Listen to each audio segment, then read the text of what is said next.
Congressman John Conyers stepped down and endorsed his son for the job. We're learning John Conyers III has an arrest record for allegations of domestic abuse. Brianne Palmerini is live tonight with what she has managed to find out. Brianne? Well, Carolyn, we know John Conyers' name has been in the news locally and nationally for weeks now, and Representative Conyers resigned amid those allegations of sexual harassment, and he has already endorsed his son to take over his seat. Now, tonight's allegations are involving his son. We're learning new information tonight. Conyers III's arrest happened back in February of this year in Los Angeles. According to documents obtained by the Associated Press, Conyers III was arrested after getting into a fight with his girlfriend, but no formal charges were ever filed. The girlfriend told police Conyers III stabbed her. He said it was accidental. She said she grabbed a knife for protection after Conyers body slammed her and pinned her down. She said he took the knife and cut her arm. But again, no formal charges were filed. That's because prosecutors said there was no independent witnesses, and they couldn't prove his girlfriend's wounds were not accidental. Tonight, 7 Action News tried to track down John Conyers III to hear about his arrest directly from him. But we came up short. We were turned away at his parents' house, and there was no answer at a second address.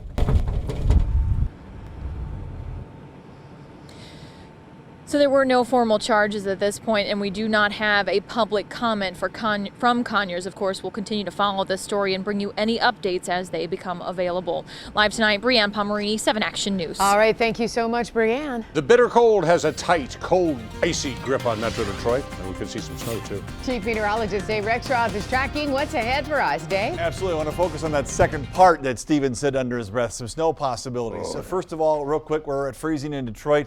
Most temperatures a degree or two either side of that. So from 30 to 34 is the spread right now. The wind chill makes it colder. We'll show you that. But these snow showers are quite light, but they're drifting south on the west part of the state. Some of that may linger in our area overnight or tomorrow with a few flurries or a very light snow shower. But the concern is if you're going to head to the west, this is 8 o'clock tomorrow morning, going out 96 or going out 94, you run into a little bit more moisture, a little bit more snow. So you got to be smart and slow down around the roads out there, okay? Metro area, we're going to be okay for the morning rush hour, but traveling west tomorrow could be an issue. And then the weekend, our first little mini snowstorm. I'll tell you when it starts and how much we could see coming up. I hope it's emphasis on mini. Only on 7 tonight, police answer a lawsuit filed by a man who claims he is the victim of a violent arrest involving 2 departments. 7 Action News reporter Andrea Isom live downriver, where she spoke with Wyandotte and River Rouge police officers. Andrea? Well, you know, last week when I reported this story, I promised that as soon as we got a response from police departments, we will bring this to you. We have it. There's always 2 sides, so here you go. You complied with every command. Yes, ma'am. Was 25-year-old Dominique Slayton of Detroit lying, or is he just a little foggy about what really unfolded? I believe his recollection of events are a little foggy. He's clearly lying. Well, last week, Slayton told me that last year he was driving in River Rouge with a friend when seemingly out of nowhere. I pulled over, I got out because they told me get out, get on the ground, so that's what I did. They never put any lights on or anything. After they put the handcuffs on me, they beat me up. They kicked me, punched me, and I broke my tooth, broke my nose. As a result of what Slayton says happened to him, he filed a lawsuit against River Rouge and Wyandotte police departments. You've heard from Slayton. Now, let's hear from the long arm of the law. None of that happened. There's 2 sides to a story, and the truth always prevails. Cops say on that cold January night, they got a call. It was a dispatch run, actually, of a vehicle driving reckless. And pretty fast, says Detective Mitchell. So a River Rouge police officer gave chase. He was in a fully marked patrol unit with lights and sirens. He says Slayton was speeding up to 80 miles an hour for about 4.5 miles through 3 cities. You had the city of River Rouge, the city of Ecorse, and the city of Wyandotte. Chief Zaleski tells me, abiding by policy, his crew joined the pursuit. He knew he was being chased by the police. If he felt that he needed to get to a safe place, he was at one in a police department parking lot when he passed all of our cars. And according to this top cop, Slayton jumped a couple of curbs and sped through this hospital parking lot. He continued to the back parking lot of the Silver Shores banquet facility, which is adjacent to a marina.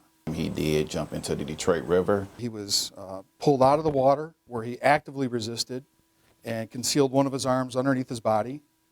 The officer gave a taser warning that he was going to deploy the taser, and it was kicked out of his hand and disabled. He could have caused harm to himself, even death, and even to the officers. The officers were, eventually able to get the defendant handcuffed. Don't run from the police. Second of all, don't lie about it, because the police are going to have their say as well. So I talked with Mr. Slayton tonight to tell him what police had to say about what happened that evening. He tells me he's sticking to his story, and he's hoping to grab onto some video to prove it. I'm Andrea Eisen reporting live tonight. Back to you. All right, thank you so much, Andrea. Macomb County Executive Mark Hackel declared the state of the county as strong tonight. He delivered his 7th annual address highlighting growth in jobs, income, population, and housing. He also addressed the corruption scandal that has snagged 18 public officials and a businessman. Hackel says he doesn't see it as a black eye, but as a welcome change. I'd like to believe these indictments are giving comfort and assurance to the public that it's okay to come forward knowing that there are public officials out there